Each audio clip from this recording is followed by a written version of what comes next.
Léa Pizarre, vous êtes avec nous en direct, ancienne conseillère de Bill Clinton. Merci, on voudrait avoir votre réaction sur cette situation qui nous semble très compliquée. On a le sentiment un peu autour de ce plateau qu'il va falloir faire des comptes d'apothicaire pour savoir qui est président des États-Unis. On n'arrive pas à savoir et à déterminer quand on aura une réponse. Est-ce que vous pouvez un peu nous éclairer sur la situation ce matin? On espère pouvoir faire des comptes. Le problème, déjà, le système américain est, vous l'avez compris, extrêmement compliqué. Le problème est que Donald Trump a fait une déclaration très violente cette nuit. Il est allé à la télé vers 2h30 du matin pour dire en gros qu'il n'accepterait pas tout résultat qui donnerait Joe Biden gagnant. Alors, on n'a pas encore les résultats. Les votes par anticipation dans certains États n'ont pas encore été comptés et auraient tendance à favoriser Joe Biden. Donc les résultats pourraient évoluer et favoriser Biden. Si c'est le cas, Trump va se déployer, risque d'inciter à la violence, risque d'intenter des procès partout où il pourra pour essayer de réaiguiller ce train vers une conclusion qui lui convienne. Et là, la situation devient franchement inquiétante. Voilà, situation inquiétante peut-être à venir. Tout va dépendre des prochaines heures et de comment ça va se dérouler. Laurent Saïn a une question à vous poser, Léa Pizarre. Oui Léa, bonjour. Je me souviens de vous quand vous travailliez dans l'administration Clinton. Je me souviens aussi de votre frère qui est Anthony Blinken, qui était très proche de Barack Obama, qui est en ce moment extrêmement proche de Joe Biden dans la campagne de Joe Biden. On parlait de lui pour, en cas de victoire de Joe Biden, être éventuellement secrétaire d'État. Est-ce que vous avez eu votre frère cette nuit au téléphone ?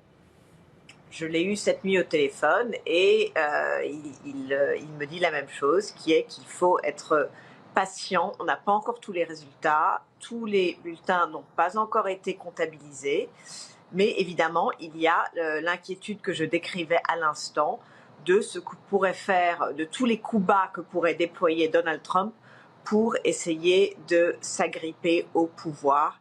Et là, on est aussi près que possible avec des milliers d'avocats qui se déploieront s'il le faudra, mais ça risque de ne pas être joli ou agréable dans les semaines à venir.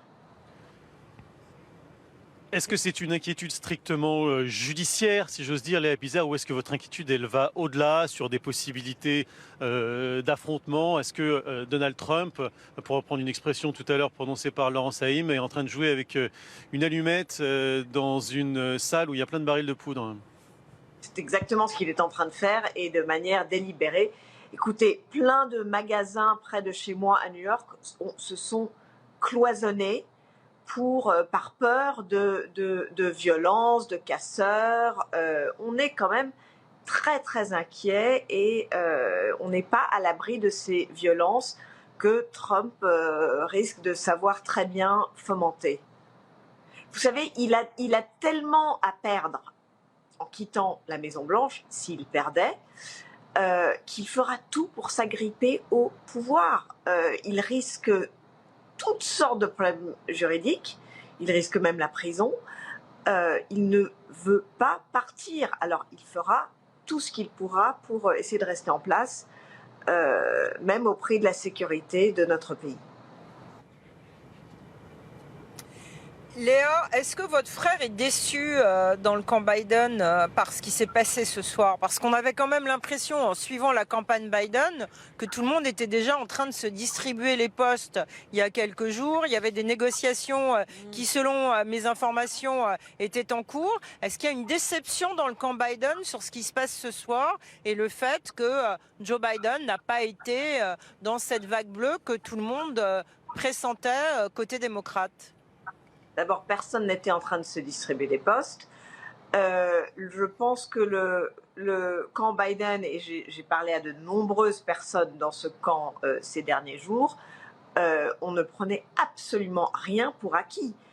On a quand même vécu 2016, on a vécu 2000, on sait à qui on a affaire, on sait qu'aux États-Unis, comme dans la plupart des démocraties, le président sortant a un avantage inhérent, donc on ne prenait vraiment rien pour acquis et, comme je vous l'ai dit, ce n'est pas encore perdu pour le camp Biden.